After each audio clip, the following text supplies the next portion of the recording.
আসসালামু আলাইকুম রহমতুল্লাহ। সম্মানিত ভিউয়ার্স, আজকে আমি আপনাদেরকে দেখাবো কিভাবে জাহাজের ইঞ্জিন চালানো হয়। মাস্টার ব্রিজ থেকে আপনারা দেখতে পাচ্ছেন যে অ্যারো মার্কের সামনে যে দেখতে পাচ্ছেন টেলিগ্রাফ, মূলত এই টেলিগ্রাফের মাধ্যমেই ইঞ্জিন রুম থেকে ইঞ্জিন বাড়ানো, কমানো এবং গিয়ার লিভার সামনে পিছিয়ে দেওয়া হয়। প্রত্যেকটা লঞ্চেই কিন্তু এরকমের টেলিগ্রাফ রয়েছে, যে টেলিগ্রাফের মাধ্যমে ইঞ্জিন রুম থেকে ইঞ্জিন কন্ট্রোল করা হয়। মূলত মাস্টার সাহেব উপর থেকে, অর্থাৎ মাস্টার ব্রিজ থেকে যখন কমান্ড দেবে জাহাজকে সামনে এবং পিছনে পরিচালনা করার জন্য, তখন এই টেলিগ্রাফের মাধ্যমে, অর্থাৎ টেলিগ্রাফ ফলো করে ইঞ্জিন রুম থেকে সামনে পিছিয়ে দেবে এবং বাড়ানি কমানি, গিয়ার লিভার সামনে পিছিয়ে এবং ইঞ্জিনের যে কন্ট্রোল রয়েছে গভর্নর, সেই গভর্নরের মাধ্যমে স্পিড বাড়ানো কমানো হয়।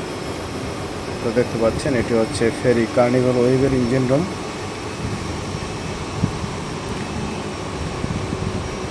তো এই মুহূর্তে দেখতে পাচ্ছেন টেলিগ্রাফে গন চলতেছে, অর্থাৎ জাহাজের ভাষা এটি হচ্ছে গন, সামনে চলতেছে।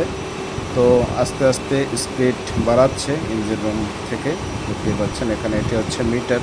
তো আমরা এখন দেখব কত চলতেছে। তো আরপিএম মিটারে 930 চলতেছে। এটি হচ্ছে চায়না হয়েছে ইঞ্জিন এমভি কার্নিভাল ওয়েভ ফেরির।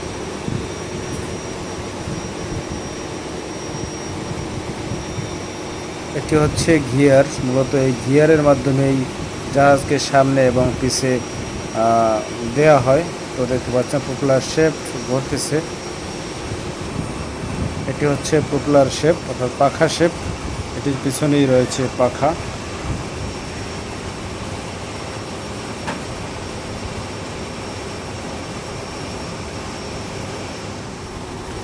তো এখানে হচ্ছে দুটি ইঞ্জিন। তো দেখতে পাচ্ছেন চমৎকার একটি ইঞ্জিন রুম, পরিষ্কার, বেশ ভালোই পরিষ্কার পরিচ্ছন্ন, আসলে ইমানের অঙ্গ। তো দেখতে পাচ্ছেন যে এখানে দুজন ওয়েলম্যান রয়েছে, যারা ইঞ্জিন দেখাশোনা এবং জাহাজ সামনে পিছিয়ে চালানোর জন্য যে মাস্টার ব্রিজ থেকে যে কমান্ড দেওয়া হয়, তারা মূলত এখান থেকে এই কাজটি করে থাকেন। তো দেখতে পাচ্ছি আমরা এখন ডানের ইঞ্জিনে, অর্থাৎ হচ্ছে ডান সাইডের ইঞ্জিন। তো এখানে চলতেছে 970-72 এরকমের আরপিএমে চলতেছে এই ইঞ্জিনটি।